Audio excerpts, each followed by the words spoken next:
जय हिंद सभी स्टूडेंट्स जो भी बीएससी थर्ड ईयर में है और तैयारी कर रहे हैं फिजिक्स के सेकंड पेपर की।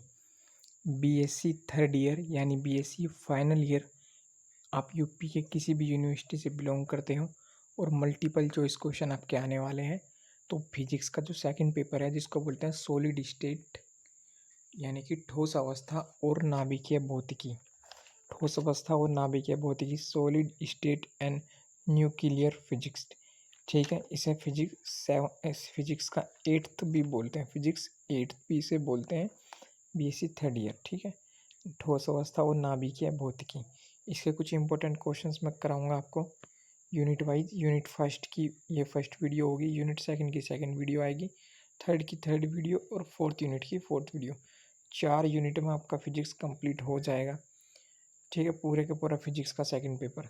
जिस भी स्टूडेंट्स के पास बुक नहीं है, क्वेश्चन बैंक नहीं है, सोल्ड या अनसोल्ड पेपर नहीं है, वो सिर्फ वीडियो को देखकर चला जाए और एग्ज़ाम में बैठ जाए, आपको सभी क्वेश्चन वीडियो में से मिल जाएंगे। पहला क्वेश्चन है, आध कोष्टिका है एकांक कोष्टिका जिसके प्रत्येक कोने पर जालक बिंदु होता है। यह वीडियो आपको क्यों देखनी है? क्वेश्चन बैंक तो आप भी ला सकते हैं।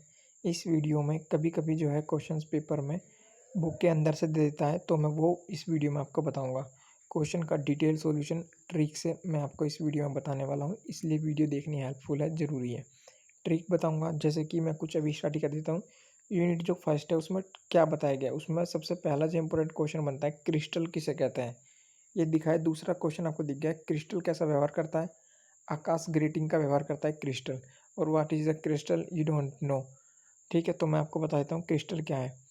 जो ठोस होते हैं सॉलिड, आपने 9th क्लास में पढ़ा है, सॉलिड, लिक्विड और गैस। ठीक है, चौथी स्टेट प्लाज्मा।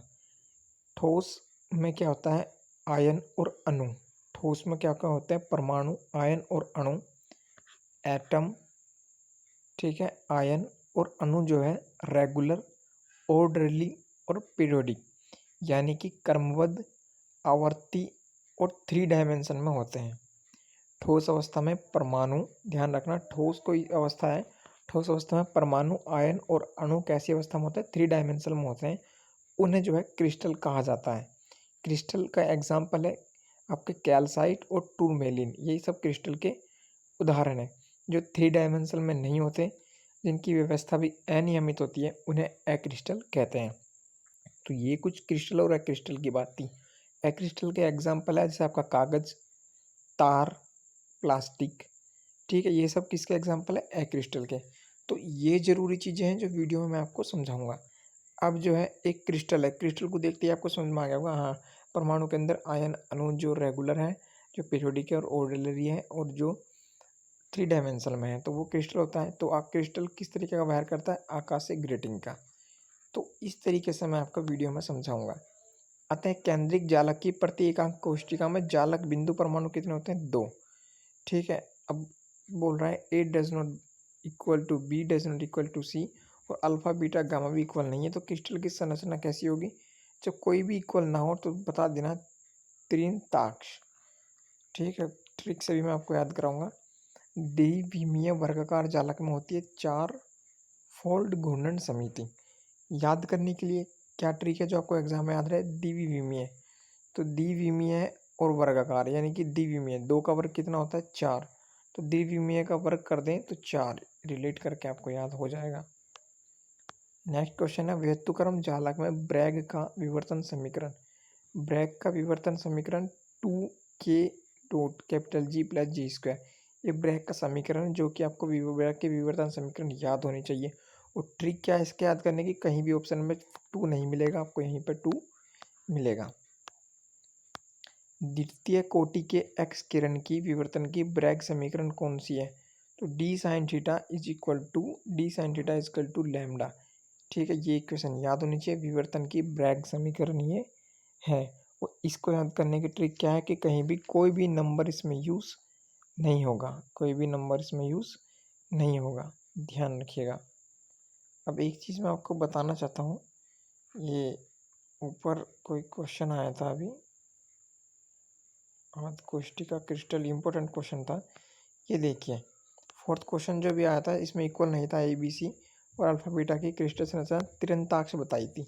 अब त्रिंताक्ष की जगह अगर एकंताक्ष से क्वेश्चन आ जाए, तीरंदाज की जगह अगर एकंताक्ष से क्वेश्चन आ जाए, तो जिन क्रिस्टल की जो है अक्षें अगर लंबवत नहीं होती परंतु तीसरी अक्ष लंबवत होती है, यानी कि अगर यहाँ पर अल्फा बीटा गामा कोई भी इक्वल नहीं था, तीरंदाक्ष है। अगर यहाँ पर अल्फा और बीटा तो इक्वल हो जाए, ठीक है, अल्फा बीटा इक्वल हो जाए, अल्फा और गामा इक्वल करना पड़ेगा हमको। अगर यहाँ पर ये देखिए अल्फा और गामा इक्वल हो जाए पर बीटा इक्वल ना हो, अल्फा गामा इक्वल हो जाए पर बीटा इक्वल ना हो, ध्यान रखिएगा, इसके अनुदिश ए बी सी भी इक्वल ना हो पर अल्फा और गामा इक्वल हो, तो ये एकंताक्ष होगा। ध्यान रखना है इस बात का। फलक केंद्रीय घनीय, ये आपको ऑप्शन में नहीं मिलेगा। फलक केंद्रीय घनीय जालक के परमाणुीय संकुलन का गुणांक कितना होता है? 74%। थोड़ा सा जल्दी करेंगे क्योंकि वीडियो लंबी ना हो, बोरिंग फील ना हो। यदि साधारण तथा फलक केंद्रीय घनीय क्रिस्टल के जालक सेल का आयतन क्या होगा? सेल का आयतन इक्वल होगा। ध्यान रखना आपको, कहीं भी सेल आ जाए तो इक्वल होगा। क्रिस्टल संरचना कैसी होती है? दीर्घप्रासी क्रमबद्धता की होती है। क्या? क्रिस्टल संरचना दीर्घप्रासी क्रमबद्धता। निम्नलिखित में से कौन सी विधि एकल क्रिस्टल से प्राप्त नहीं हो सकती? घूर्णन क्रिस्टल विधि। क्रिस्टल से रिलेटेड बात चल रही है। क्रिस्टलीय ठोस कैसा है? विषमदेशिक स्वरूप होता है। क्रिस्टलीय ठोस का क्या स्वरूप? विषमदेशिक स्वरूप। प्रिमिटिव स्थानांतरण वेक्टर ए बी सी से बनी एकांक कोष्टिका का आयतन कैसा होता है? ए बी डॉट सी, यहाँ पर क्रॉस है, क्रॉस वेक्टर और डॉट सी, इसका ये हो जाएगा। ध्यान रखना, एक में डॉट आएगा। सही कथन चुनना है, सही वाला आपको याद करना है, ठीक है। अब 15 नंबर क्वेश्चन आप देख लीजिए। उस तल के मिलर अंक जो तीनों अक्षों के अनुदिश 1a अनुपात 3b माइनस अनुपात 2c के अनुपात में अंतखंड काटता है, तो ए बी सी के आद्य सदिश क्या है आपके? 6, 2 और 3। 623 और 3 के ऊपर बार है, याद रखना।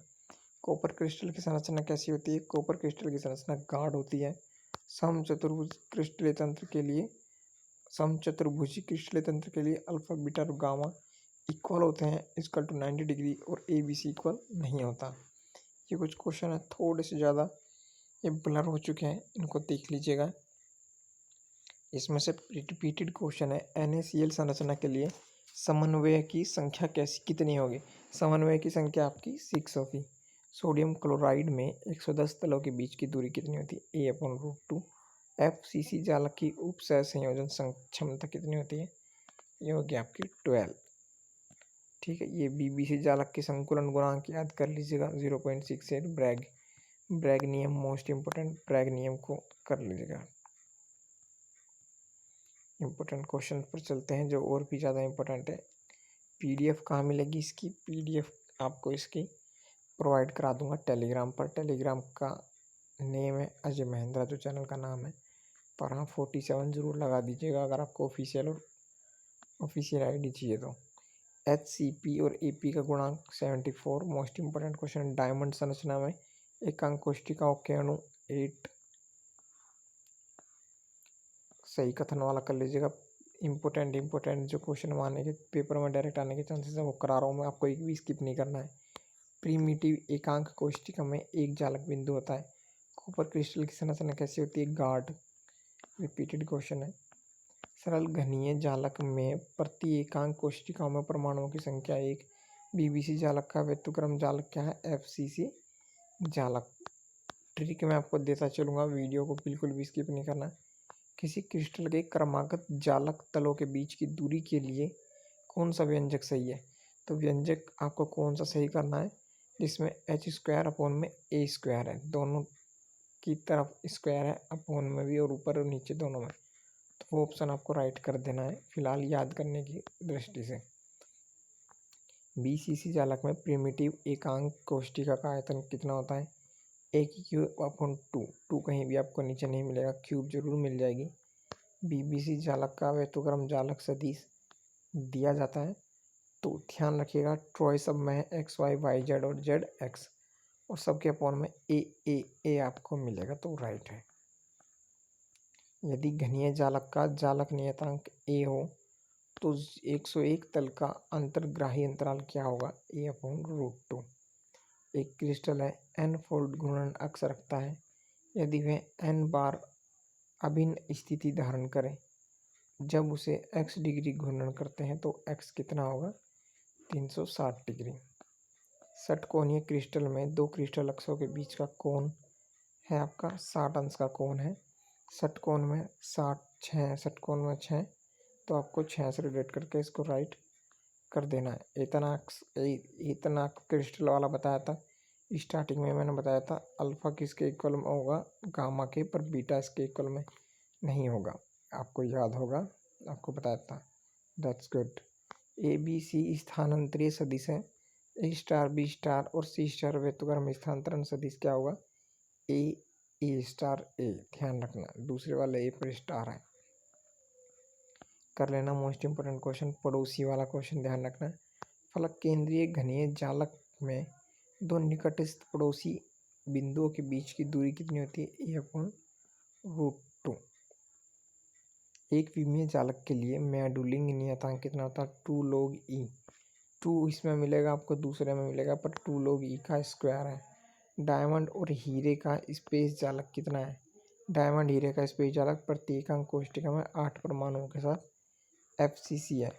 51 52 इंपोर्टेंट है। घनीय क्रिस्टल में 53 वाला है। चतुष्टय समिति अक्षों की संख्या कितनी है? 3। 54 करिएगा। 55 56 इंपोर्टेंट है। फलक केंद्रीय घनीय जालक के लिए नियामक संख्या कितनी है? 12। ये आपको कर लेना है। 57 एक सरल घनीय जालक का नियतांक दिया है 321 तलों के लिए अंतर्ग्राही अंतराल कितना होगा? 1.112 एंगस्ट्रॉम। कुछ क्वेश्चंस हैं ये जो आपको छोड़ने नहीं है, आपको एक एक करना है। अतः केंद्रीय घनीय जालक की उप सह संयोजन संख्या 8 होती है। 62 भी इम्पोर्टेंट है, 63 भी, 64 भी इम्पोर्टेंट है, 65 भी।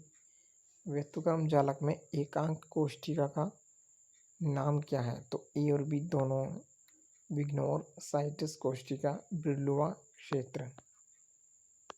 आपको राइट ऑप्शन ही याद करना है, कंफ्यूज हो जाओगे वरना। HCP संरचना में एकांक कोष्टिका में प्रभावी परमाणुओं की संख्या 6। BCC जालक की कोष्टिका में जालक बिंदुओं की संख्या 2 और निकटतम पड़ोसियों की संख्या आपकी 12 है। रिपीटेड है, ये भी इम्पोर्टेंट है। और एक ये रिपीटेड एक क्यूबिक क्रिस्टल में ए और बी दोनों होता है, alpha beta gamma B90 ABC भी इक्वल, तो क्यूबिक क्रिस्टल वो हो जाएगा। क्रिस्टल अन्वेषण के लिए चूर्ण की विधि किसने सुझाई थी? डीवाई और सरर ने। और एक्स किरणों वाला क्वेश्चन इतना इंपॉर्टेंट है, इसे लिख के लीजिएगा। ठोस की संरचना का विश्लेषण निम्न में से किसके द्वारा होता है? एक्स किरणों के द्वारा। Most important 78। आते हैं केंद्रिक जालक की परमाणु त्रिज्या होती है √3/4 का a। 80 नंबर क्वेश्चन, लाउवे की विधि में क्रिस्टल को सतत एक्स किरण पुंज में रखा जाता है एकांकी।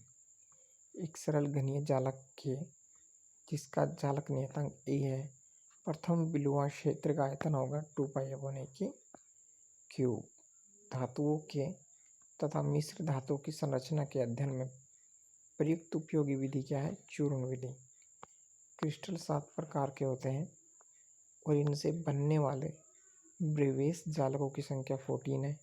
बेसिस परमाणुओं की संख्या 1 से सैकड़ों है। और व्यस्तक्रम जालक किसमें स्थिर होते हैं? फोरियर में, फोरियर आकाश में। और ये दोबारा से रिपीटेड 2.jj²। व्यस्तक्रम जालक का नियतांक याद रखना 2π/a। थ्योरी बेस्ड क्वेश्चंस हैं ये, कंप्रहेंशन व्याख्याओं पर आधारित थोड़े से क्वेश्चन को पढ़ लेना है ये। सोडियम क्लोराइड में प्रत्येक कोष्टिकाओं में कोनों की संख्या 8।